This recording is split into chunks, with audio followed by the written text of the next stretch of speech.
ماننے والے اپنے دین کا پرچار کرتے ہیں، لیکن جتنا پیارا دین، جتنا سچا اور سچا دین،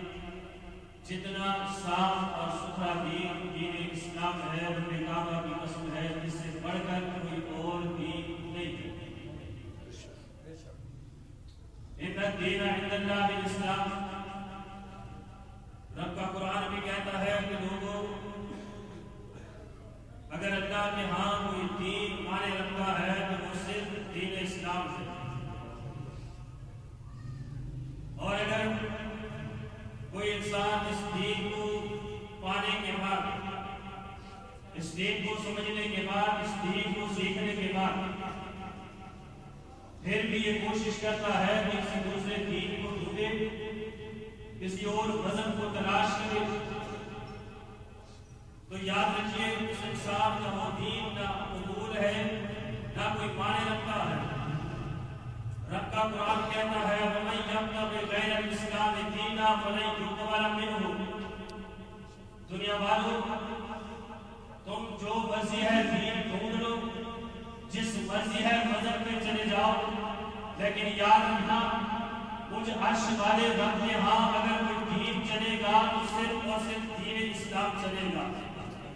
دین اسلام کے علاوہ کسی اور دین کی کوئی بغل، کوئی اہمیت، کوئی حیثیت ہمارے ہاں نہیں ہے۔ یہی دین ہے دین اسلام۔ پیغمبر علیہ السلام کی زندگی میں، صحابہ کی موجودگی میں، مشرکین مکہ، یہودی اور عیسائی اس بات کے دمبے رہتے تھے کون سا ایسا موقع ملے کہ پیغمبر کے ایک نقص کو بیان کرے، ہم ایک عیب کو بیان کریں اور بیان کریں کہ ہم لوگوں کو متنفر کریں اس دین سے، اس محمد سے۔ ساری زندگیاں انہوں نے کھپا دی، سارے وقت انہوں نے ضائع کر دیے، لیکن ایک پیغمبر کے کسی عیب کو بیان نہ کر سکے، دین کی کسی ایک غلط بات کو بیان نہ کر سکے۔ مجبوراً صحابہ کے سامنے آ کر یہ بات کہنے لگے کہ وہ لوگوں، اس محمد کے کلمہ پڑھنے والوں، یہ تمہارا مذہب کیسا مذہب ہے، یہ تمہارا دین کیسا دین ہے کہ جو تمہیں ایسی چھوٹی چھوٹی باتیں سکھاتا ہے کہ یہ تمہیں باتوں کے مسائل بھی سکھاتا ہے، ٹوائلٹ میں بیٹھنے کا طریقہ بھی بتاتا ہے، اور تمہیں یہ بڑے سے بڑے مسائل بھی سکھاتا ہے، تمہیں دین کے وراثت کے مسائل بتاتا ہے، شادی بیاہ کے مسائل بتاتا ہے، کاروبار تجارت بزنس کے مسائل بتاتا ہے۔ یہ بھی کوئی بات ہے کہ تمہارا یہ دین چھوٹی بات، حالانکہ بات روم کے اندر بیٹھنا یہ کوئی مسئلے والی بات ہے، بیٹھو پیشاب کرو نکلو اپنا کام کرو، یہ بھی کوئی باتیں ہیں۔ صحابہ بڑی خوشنودی کے ساتھ کہتے تھے، بڑی دل جھمی کے ساتھ کہتے تھے، ہاں ہاں مشرکین مکہ، ہاں ہاں کافروں، ہاں ہاں یہودی اور عیسائیوں، تمہارے یہ کانے ہمارے اوپر کوئی اثر نہیں کریں گے۔ ہمیں اس پیغمبر کے اوپر فخر ہے کہ جس پیغمبر نے ہم کو باتھ روم کے اندر بیٹھنے کا طریقہ بھی بتلایا ہے، باتھ روم میں داخل ہونے کا طریقہ بھی بتلایا ہے، اور ہم نے اس پیغمبر نے ایک ایک مسئلہ بھی سکھایا ہے، ہمیں چھوٹی سی چھوٹی بات بھی بتلائی ہے، ہمیں بڑی سی بڑی بات بھی بتلائی ہے۔ ان کے یہ بات بھی کام نہ آئے تو یہ صحابہ کرام رضوان اللہ علیہم اجمعین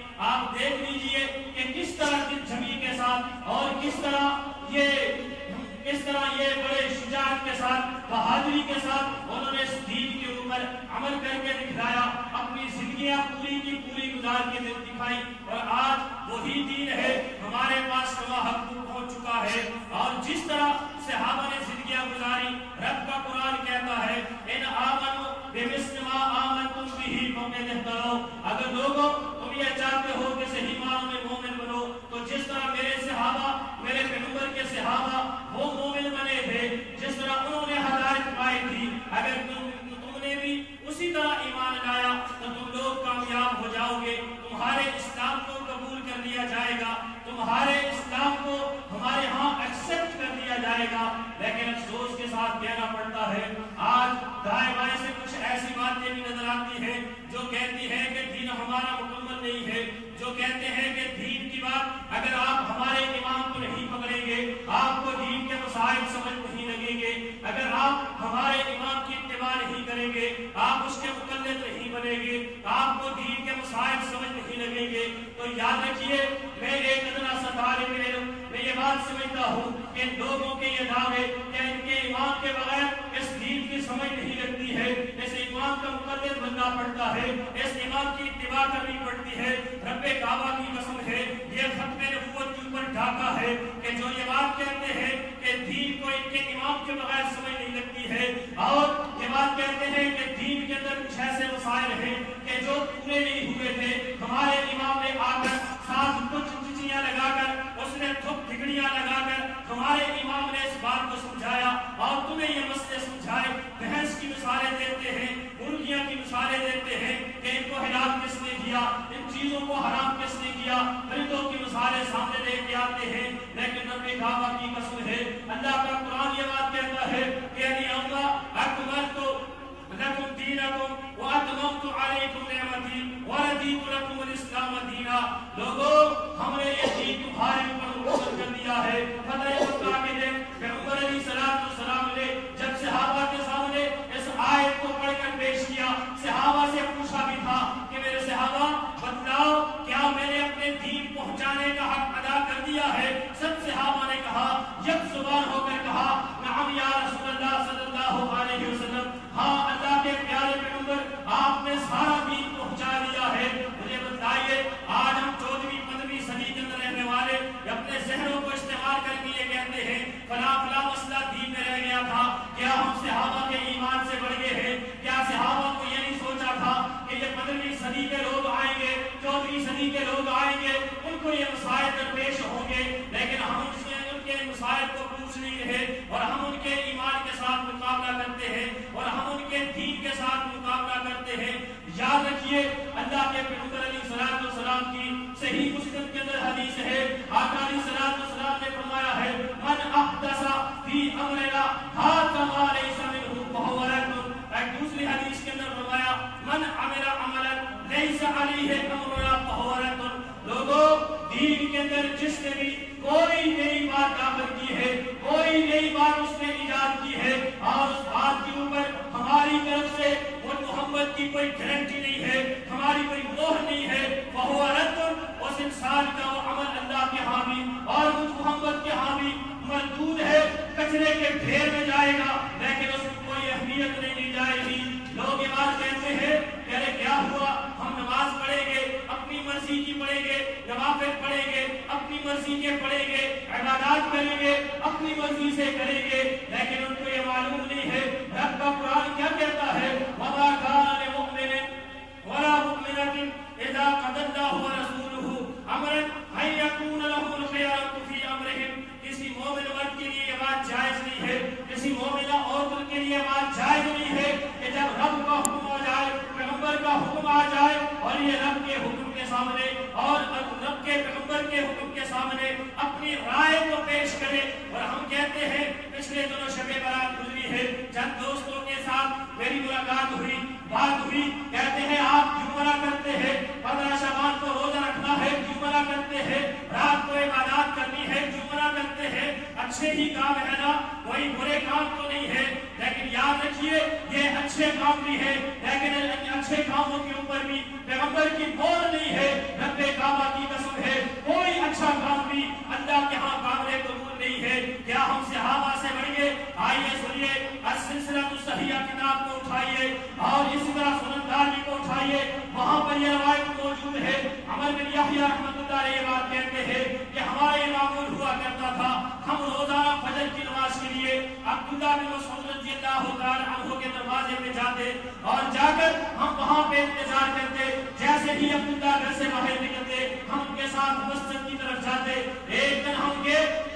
تھوڑی دیر ہمیں لگ گئی، عبداللہ بن مسعود گھر سے باہر نہیں آئے، فوراً ابو موسیٰ اشعری رضی اللہ تعالی عنہ آئے، کہنے لگے لوگوں کیا عبداللہ بھی گھر سے باہر نہیں نکلے؟ ہم نے کہا ابھی باہر نہیں آئے ہیں۔ وہ بھی ہمارے ساتھ بیٹھ کر عبداللہ بن مسعود کا انتظار کرنے لگے اور جیسے ہی عبداللہ بن مسعود رضی اللہ تعالی عنہ، واقعہ بڑا پیارا ہے، توجہ میری طرف رکھیے، یہ دائیں بائیں کی بات یہ آپ کو کام نہیں دے گی۔ جو بات آپ سے یہ کہے کہ دین کے اندر نئے نئے کام کرتے ہیں لیکن ثواب کی نیت سے کیے جاتے ہیں، ان کو یہ حدیث سنائیے، ان کو یہ واقعہ سنائیے کہ عبداللہ بن مسعود رضی اللہ تعالی عنہ جیسے ہی اپنے گھر سے باہر نکلتے ہیں فوراً ابو موسیٰ اشعری رضی اللہ تعالی عنہ کہتے ہیں کہ عبداللہ اے ابو عبد الرحمن، میں نے آج ایک مسجد میں نیا کام دیکھا ہے، لیکن میں نے وہ کام دیکھا مجھے وہ اچھا نہیں لگا ہے، میں نے اس کو بہت برا محسوس کیا ہے۔ کہا کیا دیکھا ہے؟ کہا اے عبداللہ، اللہ نے آپ کو زندگی دی، آپ بھی اس کام کو دیکھ لیں گے،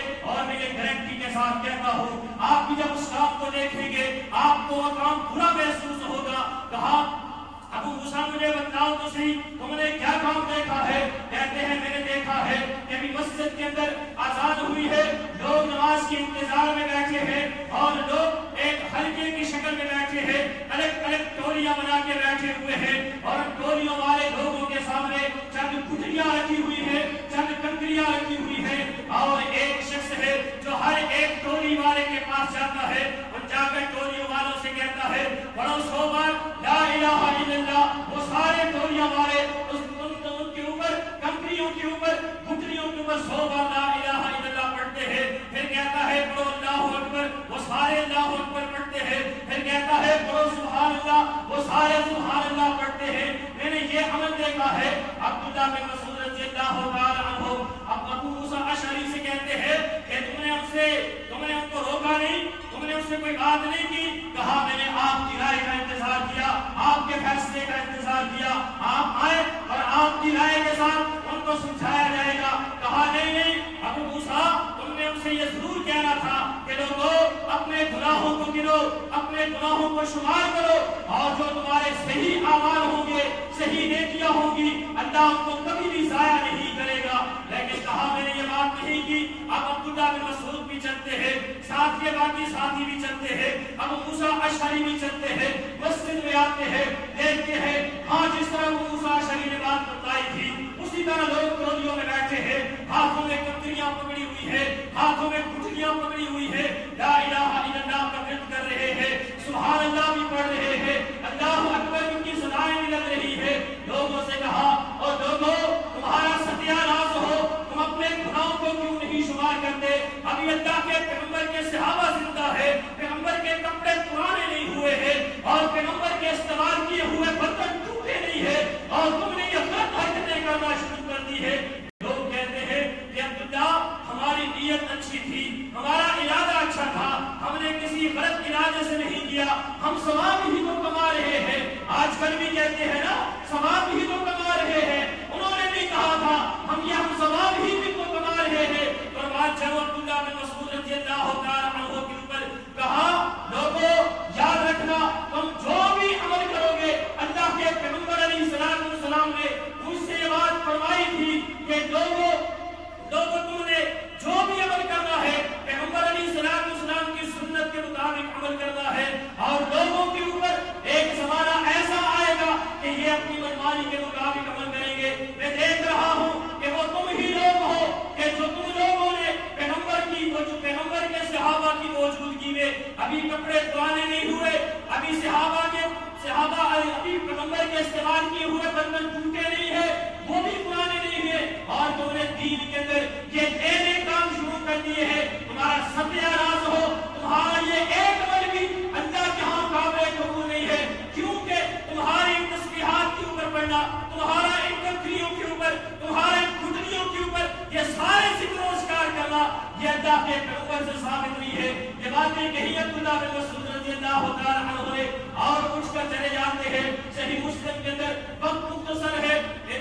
صحیح مسلم کے اندر ایک روایت ہے کہ ہم عائشہ صدیقہ رضی اللہ تعالی عنہا کے پاس دین آنے والے آ کر کہتے ہیں کہ ماں ہمیں اللہ کے پیغمبر کی زندگی کا بتائیے، آپ کی عبادت کے معمولات کیا تھے، آپ کس کس ٹائم پہ عبادت کرتے ہیں؟ اللہ کے پیغمبر علیہ السلام کی جو زندگی بھی تھی عائشہ صدیقہ رضی اللہ تعالی عنہا نے ساری زندگی آپ کی بتلا دی، آپ کے 24 گھنٹے کی روٹین بتلا دی، اور ان میں سے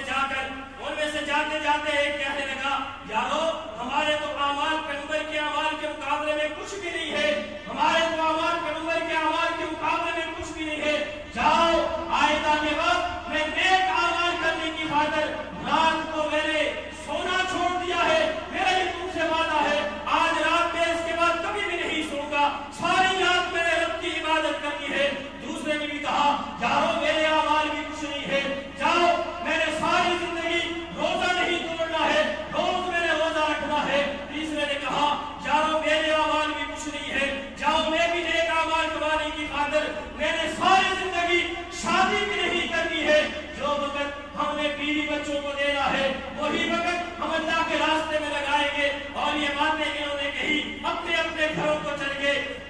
پیچھے پیغمبر علیہ السلام واپس آتے ہیں، آ کر پوچھا بھی کرتے تھے، میرا کوئی پوچھنے تو نہیں آیا؟ پھر روٹین کے مطابق پوچھا، اما عائشہ نے بتا دیا، ہاں 3 آدمی آئے تھے، سارے معاذرہ بیان کر دیا، اور اللہ کے پیغمبر علیہ السلام نے فوراً ان تینوں کو واپس کروایا، اور ان تینوں کو واپس کروا کر ان سے تصدیق کی کہ تم آئے تھے اور میری زوجہ محترمہ سے یہ باتیں کی تھی، اور آگے سے تم نے یہ باتیں کی، اس نے یہ باتیں بیان کی، ہاں ہم نے یہ باتیں کی ہے۔ کہا اپنی قسموں کو توڑو، میں محمد صلی اللہ علیہ وسلم ہوں جو تمہیں ساری رات میں جاگ کر عبادت کرنے کی اجازت نہیں دیتا، میں اللہ کا پیغمبر ہو کر میں آدھی رات سوتا بھی ہوں، آدھی رات جاگتا بھی ہوں، کچھ وقت میں بیویوں کے حقوق بھی پورے کرتا ہوں، تمہیں کس نے عادت دیا ہے کہ تم نے ساری رات جاگ کر عبادت کرنی ہے؟ جس نے روزے کی قسم کھائی تھی، کہا روزے کی قسم توڑو، تمہیں کس نے کہا کہ تم نے روزہ رکھنا ہے؟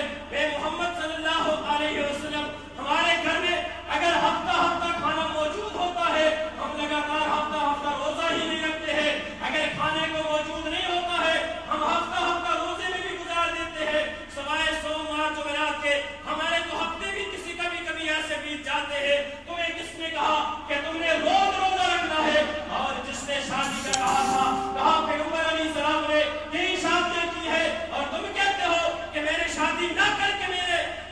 ہم نے ثواب کمانا ہے، تمہاری یہ ساری دلیلیں بالکل بیکار ہے۔ میرے بھائیوں، آج وہی احادیث ہے، آج وہی اعمال ہے، جس طرح وہ لوگ ثواب کمانے کی خاطر اپنی مرضی اور اپنی رائے کو پیغمبر علیہ السلام کی سنت کے مقابلے میں لے کر آتے تھے، آج کے دور میں اگر میں نے بھی، آپ نے بھی، کسی جگہ پر بھی پیغمبر کی سنت کے مقابلے کے اندر ہم نے اپنی رائے کو پیش کیا، ہم نے اپنے ذہن کو پیش کیا، اپنی مرضی کے ساتھ ہم نے ثواب کمانے کی کوشش کی، تو رب کعبہ کی قسم ہے ہمارے کسی عمل کو بھی اللہ تبارک و تعالی نے قبول نہیں کرنا ہے، ہرگز نہیں کرنا ہے۔ اور اس کے ساتھ ساتھ اللہ قرآن مجید کے اندر کیا فرماتے ہیں کہ لوگوں اطیعوا اللہ و اطیعوا الرسول و اولی الامر منکم، کہتے ہیں کہ تم نے اللہ کی اطاعت کرنی ہے اور تم نے اللہ کے رسول کی اطاعت کرنی ہے۔ جہاں پر بھی لوگ آ کر دھوکہ دے جاتے ہیں، دیکھیے جی اولی الامر سے مراد رب نے ہمارے اماموں کے بارے میں کہا تھا،